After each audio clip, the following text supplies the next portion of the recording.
ముందుగా వేదిక టీవీ ప్రేక్షకులకు స్వాగతం. వేదిక టీవీ చేపడుతున్న సర్వే ఏదైతే ఉందో ఇది కేవలం ప్రజల అభిప్రాయాలు మాత్రమే. వేదిక టీవీ అభిప్రాయం కాదు. నిజాన్ని నిర్భయంగా ప్రజలతో మాట్లాడి చర్చించడానికి వేదిక టీవీ ఎల్లప్పుడూ కృషి చేస్తుంది.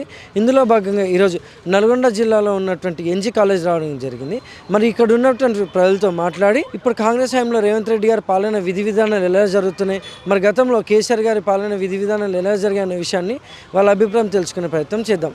రిపోర్టర్ కార్తిక్ గౌడ్, వేదిక టీవీ. నమస్తే సార్. నమస్తే సార్. మీ పేరు సార్? కృష్ణ సార్. ఏం చేస్తుంటారు సార్? నేను మేస్త్రి పని చేస్తాను సార్. సీఎం రేవంత్ రెడ్డి గారి పాలనపై మీ అభిప్రాయం ఏంటి సార్?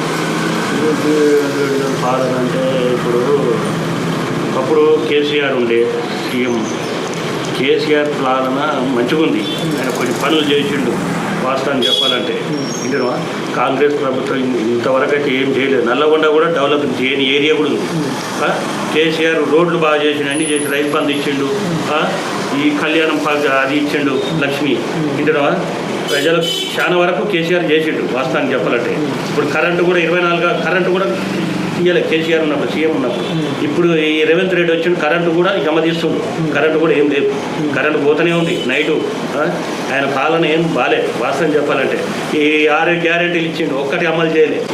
నమస్తే, నా పేరు శివరామకృష్ణ. వేదిక టీవీ ద్వారా నేను చెప్పవలసిన విషయం ఏంటంటే, వందల మంది వేల మంది కార్మికులు రోజుగా పనిచేస్తున్నందుకు అల్లాడిపోతున్నారు. కార్మికుల ప్రతి ఒక్కరికి లేబర్ సొసైటీ నుంచి లేబర్ కార్డు కోసానికి డబ్బులు 100 రూపాయలు డబ్బులు వసూలు చేసుకుంటున్నారు. ఇవాళ దగ్గర 450 కోట్ల రూపాయలు ఈ కార్మికుల డబ్బులు అక్కడ ఉన్నాయి. ఈ డబ్బులకు ఏ ఒక్కరికి పని చేయలేని పరిస్థితుల్లో మాకు పింఛన్లు వస్తాయేమన్న ఉద్దేశంతో ప్రతి ఒక్క కార్మికుడు అక్కడ మనకు నమోదు చేసుకొని సభ్యత్వం తీసుకొని లేబర్ కార్డు తీసుకొని ఉన్నారు. ఇప్పటి వరకు వాళ్ళకి ఎవరికి కూడా పింఛన్లు ఇచ్చిన దాఖలు అయితే లేదు. ప్రతి కార్మికుడు ఇప్పుడు ఏం చేస్తూ కష్టం చేసి దాచుకున్న పింఛన్ వస్తాయి.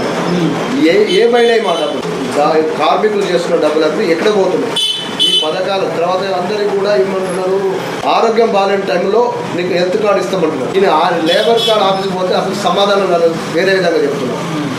మీరు ఫస్ట్ ఆరోగ్యం బాగాలేనప్పుడు హాస్పిటల్ లేవలేని పరిస్థితుల్లో నీ కాడికి ఏడా వచ్చేస్తాడు. అవన్నీ తీసుకొచ్చి రిపోర్ట్ తీసుకొని ఇచ్చేస్తే నువ్వు ఉన్నప్పుడే నాకు చెప్పాలంట. నువ్వు ఉన్నప్పుడే నాకు చెప్పాలంటే ఇప్పుడు హాస్పిటల్లో వాడు ఆరోగ్యం బాగాలేక బతుకడానికి కోసానికి చేసిన ప్రయత్నం. వాళ్ళకు అసలు చదువు అక్షరం ముక్క రాదు. లేబర్ ఆఫీసులో ఏదో దరఖాస్తు పెట్టుకునే పరిస్థితి లేదు. ఇప్పుడు నువ్వు చెప్పినావు 50 ఏళ్ళు దాటిన ప్రతి వాళ్ళకి పింఛన్లు ఇస్తాను చెప్పినావు. పింఛన్లు తర్వాత ఇంట్లో ఎవరైనా చనిపోతే 6 లక్షల రూపాయలు ఇస్తాను. ఇప్పటి వరకు ఎవరికి ఇస్తున్నావు?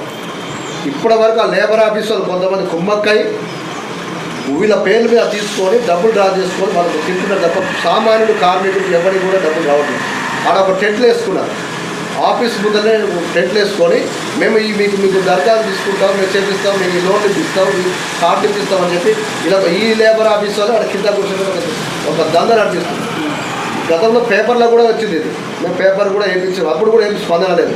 ఒక సాదా పనిచేసేటోడు అడ్డ మీదకి వచ్చేటోడు ఇక్కడికి వచ్చేసి ఒక దరఖాస్తు పెట్టి నాకు లేబర్ కావాలంటే వానికి నేను ఏళ్ళుగా తిప్పుతున్నాను. ఆల్రెడీ మేము కట్టించుకున్నాను కూడా. ఆల్రెడీ ఆన్లైన్లో దరఖాస్తు చేసుకొని బ్యాంకులు ఛానల్ కట్టుకొని రసీదు తీసుకుని ఆడ పెట్టేసి ఓకే అని కొట్టేటందుకు కూడా ఏళ్ళుగా తిప్పుతున్నారు. తర్వాత అది ఈ కార్మికులు ఎవరు కూడా పని చేసుకునే అందరూ కూడా ఎవరు కూడా చదువుకున్న వాళ్ళు కాదు. నీకు ఎప్పుడైతే నీకు అది అయిపోతుందో కూడా రెన్యువల్ అయి చేసుకోవాలని కూడా తెలియదు. మా కార్డు ఉందని చెప్పేసి అనుకుంటున్నారు. ఆ కార్డు రెన్యువల్ చేయడానికి ఒక్క రోజు మిస్ అయిపోతే మళ్ళీ మొత్తం ఫస్ట్ నుంచి ఇప్పుడు అది ఇది సీనియారిటీ అయిపోతుంది. సీనియారిటీ అయిపోయింది కాబట్టి మళ్ళీ నువ్వు ఫస్ట్కి వెళ్ళి నువ్వు కార్డు చేసుకోవాలంటున్నావు. ఇన్నేళ్ళు కట్టే డబ్బులు ఎక్కడ పోయినాయి? నీకు అలా ఆన్లైన్లో ఒక ఆధార్ కార్డు కొడితే వచ్చేస్తాయి కదా. నువ్వు ఎప్పటి నుంచి కట్టి ఎప్పటిదాకా నేను లెక్క వస్తుంది కదా.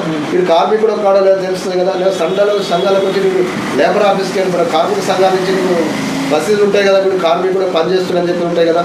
ఇవన్నీ ఎంక్వైరీ చేయకుండా ఎవరైతే కార్మికులు ఎవరెవరికి వస్తుంది అంటే ఒక ఎంప్లాయీస్ భార్యకు వస్తుంది, ఒక రాజకీయ నాయకుల భార్యకు వస్తుంది. వాళ్ళు పొలిటికల్గా ఉపయోగించి చేసుకొని మన కాంగ్రెస్ పార్టీలో ఉన్న లీడర్స్ మొత్తం కలిసి ఆడ కూర్చోబెట్టేట్టు లేబర్ కార్డులు తీసుకుంటున్నారు. నువ్వు లేబర్ కార్డు తీసుకుని ఏం పని చేస్తున్నావు? ఎంక్వైరీ ఎక్కడ చేస్తుంది లేబర్ ఆఫీసు? ఎవరెవరికి నువ్వు నష్టం చేస్తున్నావు? చనిపోయి ఇక్కడే కూర్చున్న గతంలో కూర్చున్న కొంతమంది యూనియన్ నడిపించిన కార్మికులు చచ్చిపోయినారు.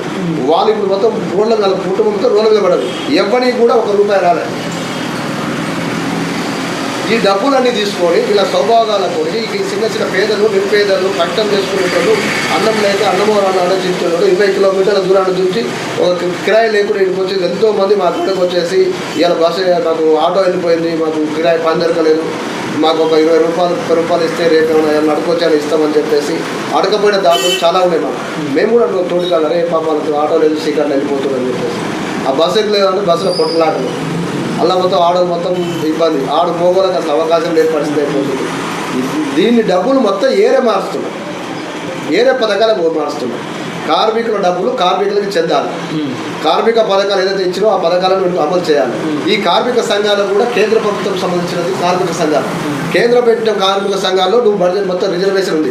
ఏ కార్మికుడు కూడా నువ్వు రిజర్వేషన్ ఇవ్వట్లేవు, హెల్త్ కార్డు ఇవ్వట్లేవు, లేబర్ కార్డు చేయట్లేవు, వాళ్ళకు వృద్ధాప్య పింఛన్లు ఇవ్వట్లేవు, వాళ్ళు తీసుకున్న డబ్బులను మొత్తం మేము నిలదీస్తున్నాం. మాకు కావాల్సి ఇవ్వాలి, లేకపోతే మేము కూడా అందరం కూడా కార్మిక సంఘాలన్నీ ఏకమైన మేడే నాడు ఒక పిలుపుని కూడా ఇచ్చేస్తున్నాం. అన్ని సంఘాలు కలిసి పార్టీకి వ్యతిరేక కార్యక్రమంలో ధర్నాలు చేసేయాలని తెలియజేస్తాం. Thank you sir.